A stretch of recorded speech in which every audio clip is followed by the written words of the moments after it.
Hello friends, welcome back to another reaction video. So दोस्तों, आज के डब्बा का व्लॉग देख के मेरे माइंड में एक खतरनाक सा क्वेश्चन आया है। तो अगर आप लोगों के पास मेरे उस क्वेश्चन का जवाब है तो प्लीज़ कमेंट सेक्शन में ज़रूर देना, क्योंकि मुझे इस समय इस आंसर की बहुत ज़्यादा ज़रूरत है। वरना मेरे दिमाग में ये क्वेश्चन घूमता रहेगा और अनआंसर्ड रह जाएगा। एंड आई नो कि आप लोग ऐसा नहीं होने दोगे। अपने अपने एंड पे आप लोग मुझे बढ़िया बढ़िया आंसर ज़रूर दोगे। तो मैं आप लोगों से क्वेश्चन पूछती हूँ। तो मेरा क्वेश्चन ये है, why are all the men in this house are lazy and nithalle? Do you have any answer? If yes, then please do answer me. I really need it, वरना मेरा माइंड इतना confuse हो जाएगा कि इस घर में आते ही अच्छे खासे इंसान भी इतने लेजी और निठल्ले क्यों हो जाते हैं। मतलब यहाँ का पानी ही ऐसा है या यहाँ का नमक ही ऐसा है? मतलब जनरली हम लोग कभी कहीं घूमने जाते हैं तो हम बोलते हैं यार वहाँ का पानी थोड़ा खारा था, वहाँ के पानी से लगता है ऐसा हो गया, वहाँ के पानी से वैसा हो गया। पर मुझे लगता है कि इस घर के पानी में ही आलस है, कि इस घर में जो नमक खा लेता है वो आलस की दुकान बन जाता है।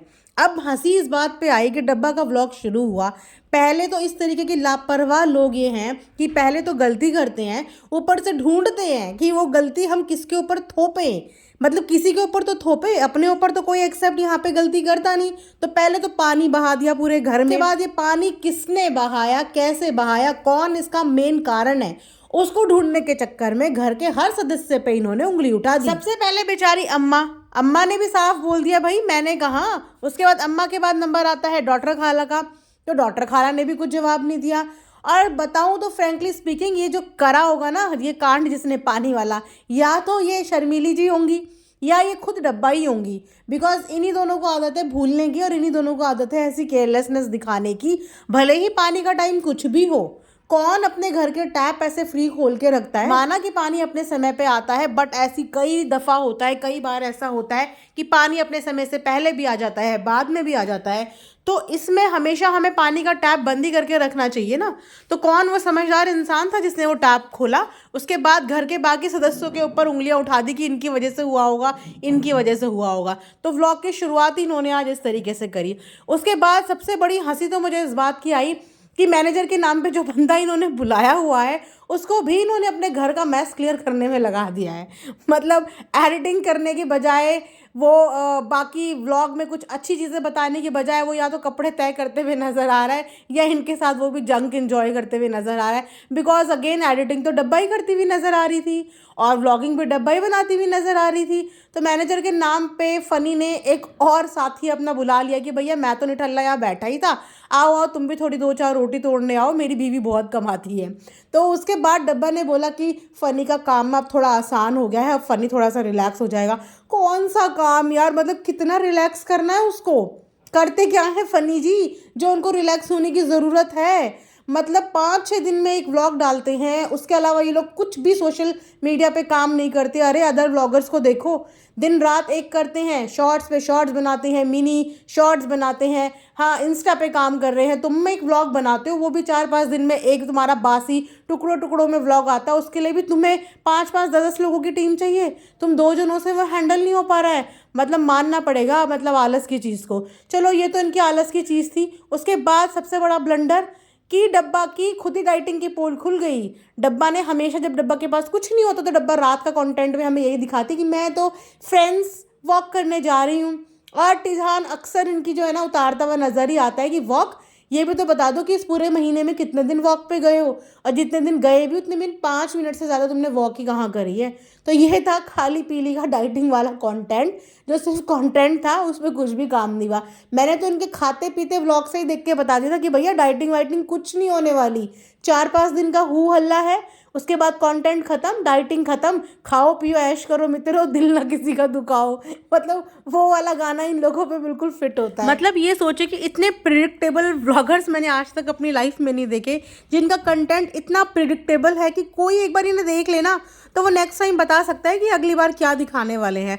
और डब्बा तो इतनी ज़्यादा प्रिडिक्टेबल हो चुकी है कि क्या ही बोले, कि सबको पता था कि जिस दिन डब्बा ने अपना डाइटिंग का ड्रामा शुरू किया था, सब कमेंट सेक्शन में यही बोल रहे थे भैया 2 दिन 3 दिन 4 दिन मैक्सिमम 5 दिन, इससे ज़्यादा लंबा डब्बा खींच ही नहीं सकती।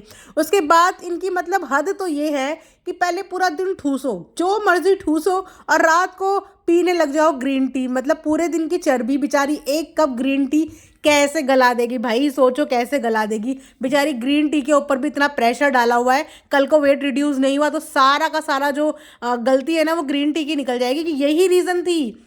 हमने तो पूरे दिन ये ग्रीन टी पी है, पूरी रात ये ग्रीन टी पी है, लेकिन इस ग्रीन टी ने हमारा 1 इंच भी कम नहीं किया। तो ये पूरी गलती ग्रीन टी की है। रिप्लेस करो ग्रीन टी को, कुछ और टी हम बना के पियेंगे, तो ये वाला हाल हो जाएगा इनका।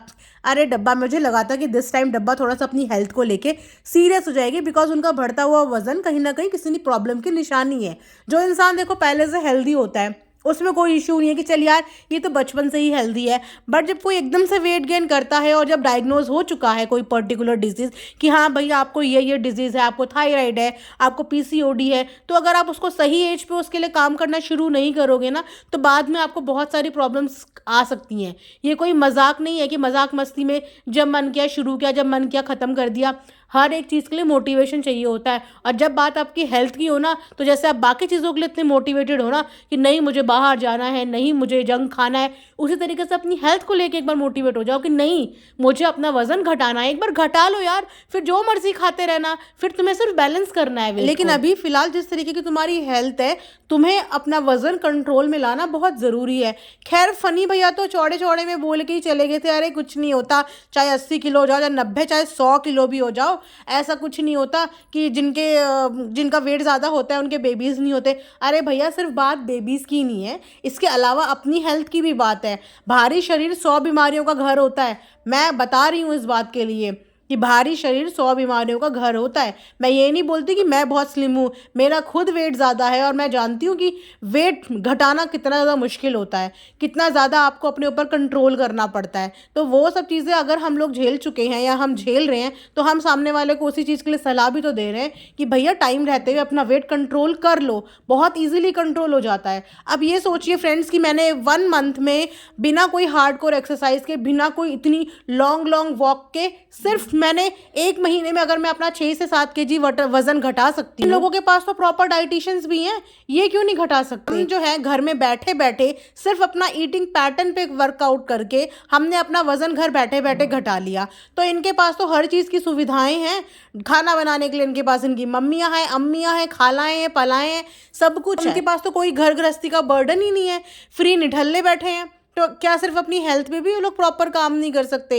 और कैसे तो इनके हस्बैंड है, मतलब हस्बैंड को पहले ये चीज़ समझानी चाहिए कि भैया मोटा होना अच्छी बात नहीं होती है। इट्स नॉट अबाउट की body shaming, but it's about your health. मोटापा हर चीज़ की बीमारी की जड़ होता है। आप चाहे किसी भी डॉक्टर से पूछ लो, कोई भी डॉक्टर आपको कभी एडवाइस नहीं करेगा कि भैया खाओ 80 किलो कर दो, 90 किलो कर दो।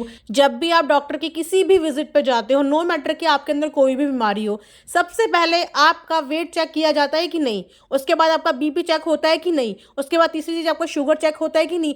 क्यों ये चीज़ें चेक होती हैं? क्यों होती हैं? सबसे पहली चीज़ यही चेक क्यों होती है? कहीं ना कहीं ये रीज़न होता है हमारी बॉडी में आए हुए अप एंड डाउन का, और वेट डेफिनेटली होता है रीज़न। तो इसका मतलब ये नहीं है कि आप इस चीज़ को बहुत कैजुअली ले जाओ और अपनी बीवी को सपोर्ट करो कि नहीं भैया ठूसो ठूसो ठूसो, कोई फ़र्क नहीं पड़ने वाला। कैसे फ़र्क नहीं पड़ने वाला?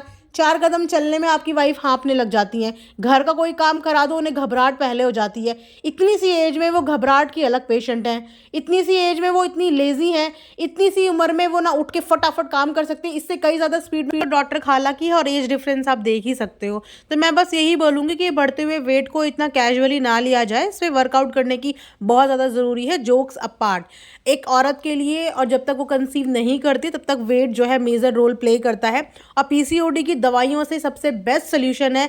कोई भी दवाई पीसीओडी की समस्या को ख़त्म नहीं कर सकती, लेकिन एक्सरसाइज इस समस्या को कम ज़रूर कर सकता है। ठीक है, तो पीसीओडी की दवाइयाँ खाना अलग बात है, लेकिन पीसीओडी के लिए वर्कआउट करना एक बहुत ही ज़्यादा मेजर इंपॉर्टेंट रोल प्ले करता है। आप चाहे तो अपनी खुद की गायनी से भी ये बात पूछ सकते हैं, वो आपको अपने शब्दों में बहुत अच्छे से समझा देंगी कि एक्सरसाइज का आपकी निजी ज़िंदगी में कितना महत्वपूर्ण रोल है। तो यहीं पे मैं आज का रिएक्शन एंड करती हूँ। आई होप आप लोगों को पसंद आया होगा। आप लोग भी कमेंट सेक्शन में बताना, क्योंकि आज की डेट में 5 में से 2 महिलाएं ऐसी ज़रूर होती हैं जो पीसीओडी और थायराइड की पेशेंट होती हैं। तो इन सब का कॉज हमारा अनहेल्दी है, लाइफस्टाइल ही है, जिसकी वजह से ये इस तरीके की बीमारियां आ गई हैं जिनकी ना ही कोई मेडिसिन है, और ज़िंदगी में एक बार लग गई तो बस लाइफ टाइम इसे झेलना है। तो इसको सिर्फ हम एक ही चीज़ से कम कर सकते हैं। दवाइयाँ सपोर्टिंग होती है लेकिन एक्सरसाइज मेजर होती हैं, मैं यही बोलूँगी। Thanks for watching earth mom.